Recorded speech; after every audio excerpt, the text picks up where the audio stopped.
Bonjour à toutes et à tous, c'est AlRider38. Aujourd'hui, check ton matos numéro 2 sur la barre signature Louis-Mathieu Rivière. J'espère que vous allez bien.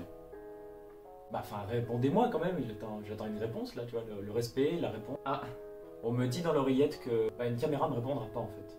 On peut remercier mon stagiaire, Jean-Thierry, qui est juste ici. De rien mec. Merci mec. Un vrai plaisir.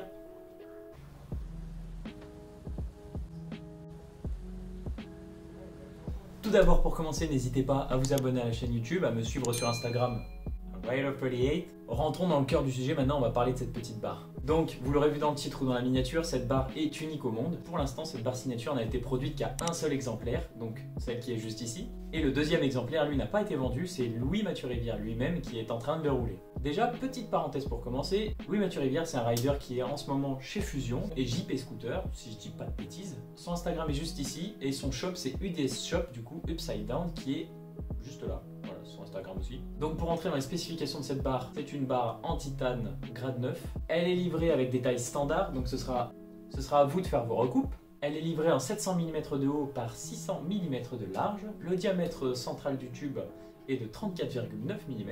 Elle était disponible au prix de 190 €, ce qui est un prix clairement acceptable. Elle a un format comme vous l'avez vu en Y-bar. Et évidemment, elle est signée de la petite griffe Louis-Mathieu Rivière avec son logo. Voilà, je vous fais un petit plan rapproché. Et la couleur, donc ça s'appelle le rouge candy apparemment, mais en fait c'est un rouge un peu pailleté, métallisé en fait, c'est vraiment très très beau, c'est même plus joli d'ailleurs en vrai qu'en photo.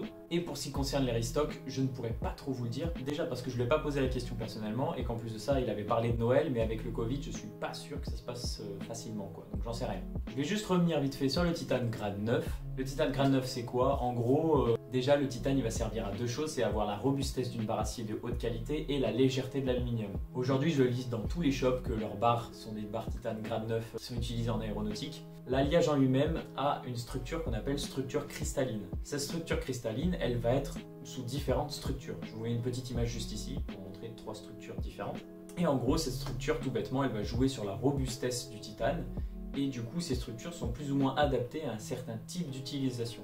Et du coup, comme c'est tout produit en Chine, certains shops achètent chez une entreprise qui produit ces barres titane avec une certaine structure cristalline, plus ou moins robuste, ce qui fait qu'on peut se retrouver avec des barres titane qui ont la même forme, mais une qui va mieux tenir que l'autre et moins banane, et une qui va banane. Je suis pas non plus sûr de la véracité des propos que je suis en train de vous annoncer là. Maintenant, si vraiment vous voulez en avoir le cœur net, je vous invite vraiment à aller taper titane, alliage titane, etc., grade 9, et toutes les explications, il y en a masse sur internet.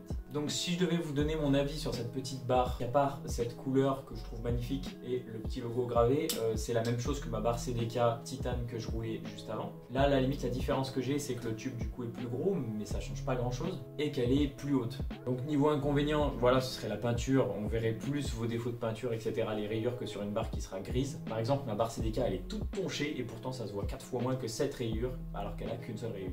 Maintenant, au niveau des avantages, c'est une barre titane, c'est léger, c'est robuste, ça fait son taf. Je vais vous passer du coup tout de suite les clips que j'ai pu filmer. J'espère que vous avez bien aimé cette vidéo. On se retrouve très bientôt pour un check ton matos numéro 3. Donc je ferai un petit sondage sur ma story Instagram comme j'ai fait pour le prochain tuto et vous pourrez me proposer vos idées. J'essaierai aussi de marquer en story les matos que j'ai déjà parce que comme vous voyez j'en ai plusieurs. Maintenant c'est des vieux matos. Ça pourrait être assez marrant et nostalgique finalement pour certains d'entre nous qui roulent depuis très longtemps. Je vous laisse avec les clips et on se retrouve très bientôt dans vos skateparks préférés. C'était AlRider38.